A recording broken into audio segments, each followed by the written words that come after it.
su cercanía al río Vilcanota. Hoy aún se pueden apreciar algunas edificaciones y terrazas agrícolas.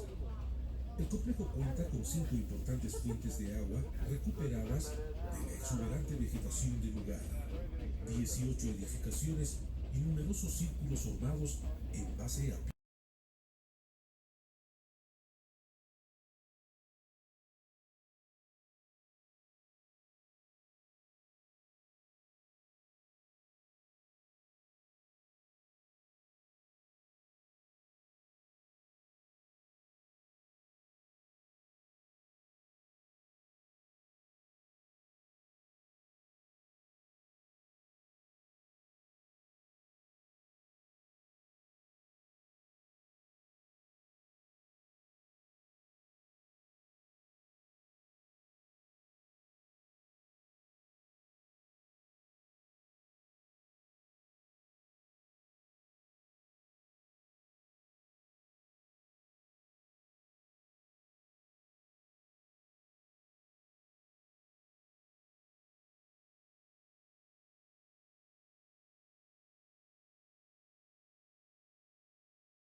Hi guys!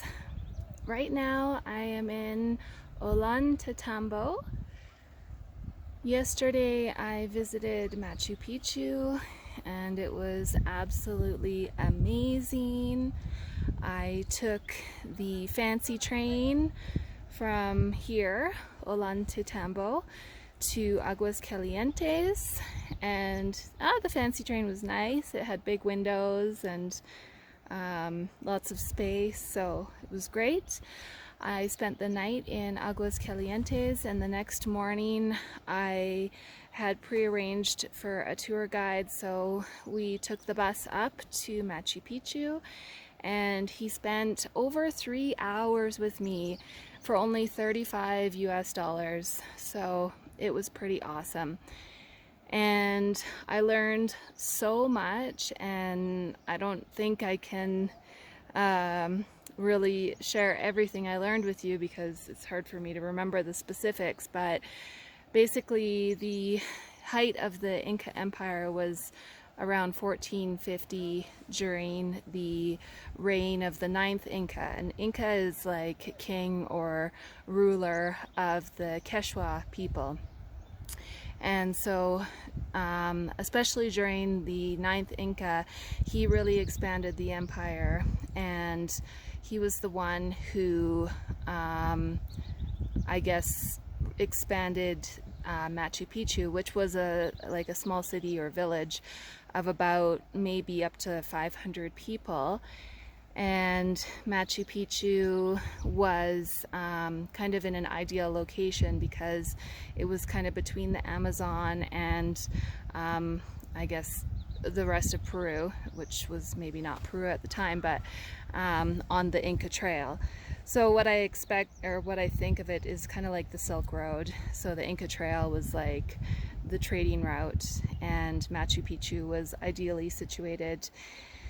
And so it was a community of people, and they when I think of it, it's like our own, like the indigenous people of North America, where, you know, they worshipped the earth and the sky and Mother Nature. And as a community, they helped each other, and they had different principles of how to live life so that they were contributing to their community and their society and helping each other, and at the same time having rest and balance and whatnot. So it sounded really beautiful. And then in around the 1500s, the Spanish came to conquer the area, and when they came, they weren't happy that the Inca and Quechua people worshipped the earth. They wanted to impose Catholicism on them, and so many people were killed, and the Spanish were successful in taking over in the region.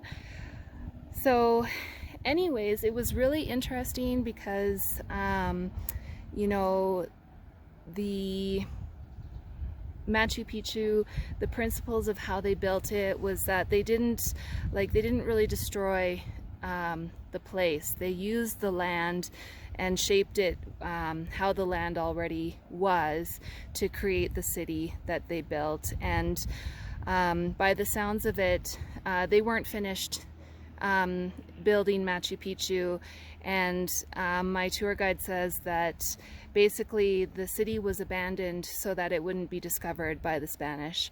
And so nobody knew about Machu Picchu until, they say 1911, but actually there is some graffiti that said 1903. So let's say 1911 it was discovered, and they didn't know a lot about the city, and there were some misunderstandings about it for a while, but they're still learning, and they're still researching and trying to understand everything about the location. But it was absolutely beautiful, totally breathtaking, amazing.